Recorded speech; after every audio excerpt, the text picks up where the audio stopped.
ಮಹಾರಾಷ್ಟ್ರದ ಬಾರಾಮತಿಯಲ್ಲಿ ವಿಮಾನ ಪತನ. ಮಹಾರಾಷ್ಟ್ರದ ಉಪಮುಖ್ಯಮಂತ್ರಿ ಅಜಿತ್ ಪವಾರ್ ಸಾವು. ವಿಮಾನ ಪತನಕ್ಕೆ ಕಾರಣ ಕೇಳಿ ಬೆಚ್ಚಿದ ದೇಶದ ಜನ. ಸಂತಾಪ ಸೂಚಿಸಿದ ಪ್ರಧಾನಿ ನರೇಂದ್ರ ಮೋದಿ.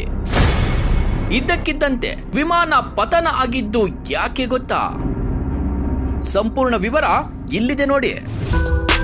ವೀಕ್ಷಕರೇ, ಇಂದು ಬೆಳ್ಳಂಬೆಳಗ್ಗೆ ಇಂತಹದೊಂದು ಶಾಕಿಂಗ್ ನ್ಯೂಸ್ ಕೇಳಿದ ದೇಶದ ಜನ ಅಚ್ಚರಿಗೊಂಡಿದ್ದಾರೆ, ಬೆಚ್ಚು ಬಿದ್ದಿದ್ದಾರೆ. ವಿಮಾನದಲ್ಲಿ ಪ್ರಯಾಣ ಮಾಡೋದು ಎಷ್ಟು ಸೇಫ್ ಅಂತ ರಾಜಕಾರಣಿಗಳು ತಮಗೆ ತಾವೇ ಪ್ರಶ್ನೆ ಮಾಡ್ಕೊಳ್ತಿದ್ದಾರೆ. ಯಾಕಂದ್ರೆ ಮಹಾರಾಷ್ಟ್ರದ ಬಾರಾಮತಿಯಲ್ಲಿ ಉಪಮುಖ್ಯಮಂತ್ರಿ ಅಜಿತ್ ಪವಾರ್ ಅವರು ಪ್ರಯಾಣಿಸುತ್ತಿದ್ದ ವಿಮಾನ ಇದ್ದಕ್ಕಿದ್ದಂತೆ ಪತನವಾಗಿದೆ. ಉಪಮುಖ್ಯಮಂತ್ರಿ ಅಜಿತ್ ಪವಾರ್ ಅವರು ಸಾವನ್ನಪ್ಪಿದ್ದಾರೆ.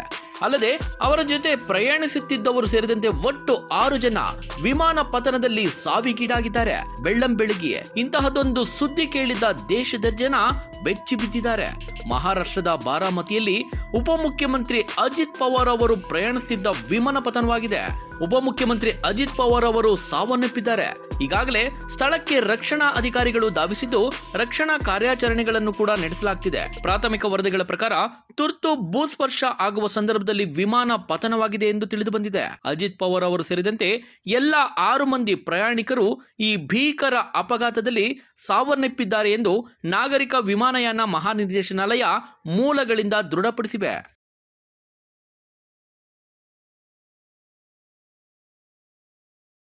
ಕಳೆದ ಜೂನ್ನಲ್ಲಿ ಗುಜರಾತ್ನ ಅಹಮದಾಬಾದ್ ಬಳಿ ಏರ್ ಇಂಡಿಯಾ ಪತನವಾಗಿ ಒಟ್ಟು 242 ಜನ ಸಾವನ್ನಪ್ಪಿದ್ರು. ಇದರಲ್ಲಿ ಗುಜರಾತ್ನ ಮಾಜಿ ಸಿಎಂ ವಿಜಯ್ ರೂಪಾನಿ ಸಹ ಮೃತಪಟ್ಟಿದ್ರು. ಈ ಘಟನೆ ಮಾಸುವ ಮುನ್ನವೇ ಮತ್ತೊಂದು ನಡೆಯಬಾರದಂತಹ ಘೋರ ದುರ್ಘಟನೆ ನಡೆದು ಹೋಗಿದೆ. ಇದರಿಂದ ವಿಮಾನಯಾನ ಎಷ್ಟರ ಮಟ್ಟಿಗೆ ಸುರಕ್ಷಿತ ಎಂದು ಚರ್ಚೆ ಇದೀಗ ಶುರುವಾಗಿದೆ. ಈಗಾಗಲೇ ಸ್ಥಳಕ್ಕೆ ರಕ್ಷಣಾ ಅಧಿಕಾರಿಗಳು ಧಾವಿಸಿದ್ದಾರೆ.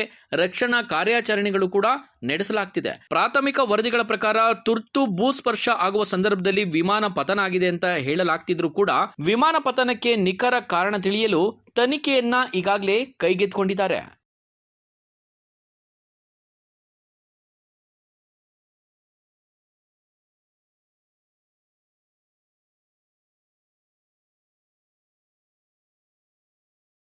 ಅಜಿತ್ ಪವಾರ್ ಅವರು ಬಾರಾಮತಿಯಿಂದ ಮುಂಬೈಗೆ ಪ್ರಯಾಣಿಸುತ್ತಿದ್ದಾಗ ಈ ದುರ್ಘಟನೆ ಸಂಭವಿಸಿದೆ.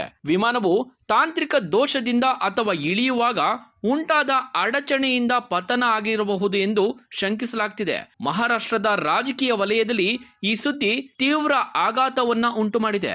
ಅಜಿತ್ ಪವಾರ್ ಅವರು ಮಹಾರಾಷ್ಟ್ರದ ಅತ್ಯಂತ ಪ್ರಭಾವಿ ನಾಯಕರಲ್ಲಿ ಒಬ್ಬರಾಗಿದ್ರು. ಅಲ್ಲದೆ ಸುದೀರ್ಘ ಕಾಲ ಉಪಮುಖ್ಯಮಂತ್ರಿಯಾಗಿ ಸೇವೆ ಸಲ್ಲಿಸಿದ್ರು. ಇವರನ್ನು ಮಹಾರಾಷ್ಟ್ರದ ಜನ ದಾದಾ ಎಂದೇ ಕರೆಯುತ್ತಿದ್ರು. ಅಷ್ಟರ ಮಟ್ಟಿಗೆ ತಮ್ಮ ಪ್ರಭಾವವನ್ನ ಬೀರಿದ್ರು.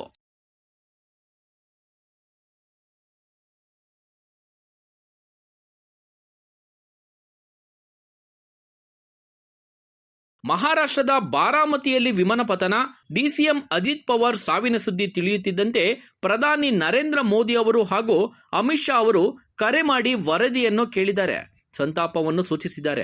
ಈ ದುರ್ಘಟನೆಗೆ ಕೇಂದ್ರ ಸಚಿವ ಎಚ್.ಡಿ. ಕುಮಾರಸ್ವಾಮಿ ಅವರು ಕೂಡ ಆಘಾತವನ್ನ ವ್ಯಕ್ತಪಡಿಸಿದ್ದಾರೆ. ಅಜಿತ್ ಪವಾರ್ ಅವರ ಕುಟುಂಬಕ್ಕೆ ಮತ್ತು ಬೆಂಬಲಿಗರಿಗೆ ಸಾಂತ್ವನವನ್ನು ಕೂಡ ಹೇಳಿದ್ದಾರೆ. ಒಟ್ಟಾರೆ ಮೇಲ್ನೋಟಕ್ಕೆ ಪ್ರಾಥಮಿಕ ವರದಿಗಳ ಪ್ರಕಾರ ತುರ್ತು ಭೂಸ್ಪರ್ಶ ಆಗುವ ಸಂದರ್ಭದಲ್ಲಿ ವಿಮಾನ ಪತನ ಆಗಿದೆ ಎಂದು ಹೇಳಲಾಗ್ತಿದ್ರು ಸಹ ಈಗಾಗಲೇ ಸ್ಥಳಕ್ಕೆ ರಕ್ಷಣಾ ಅಧಿಕಾರಿಗಳು ಧಾವಿಸಿದ್ದಾರೆ. ವಿಮಾನ ಪತನಕ್ಕೆ ನಿಖರವಾದಂತಹ ಕಾರಣ ಏನು ಎಂಬುದನ್ನು ತಿಳಿಯಲು ತನಿಖೆಯನ್ನು ಕೂಡ ಈಗಾಗಲೇ ಕೈಗೆತ್ತಿಕೊಂಡಿದ್ದಾರೆ. ವರದಿ ಬಂದ ನಂತರವಷ್ಟೇ ಸತ್ಯಾಸತ್ಯತೆ ತಿಳಿಯಲಿದೆ.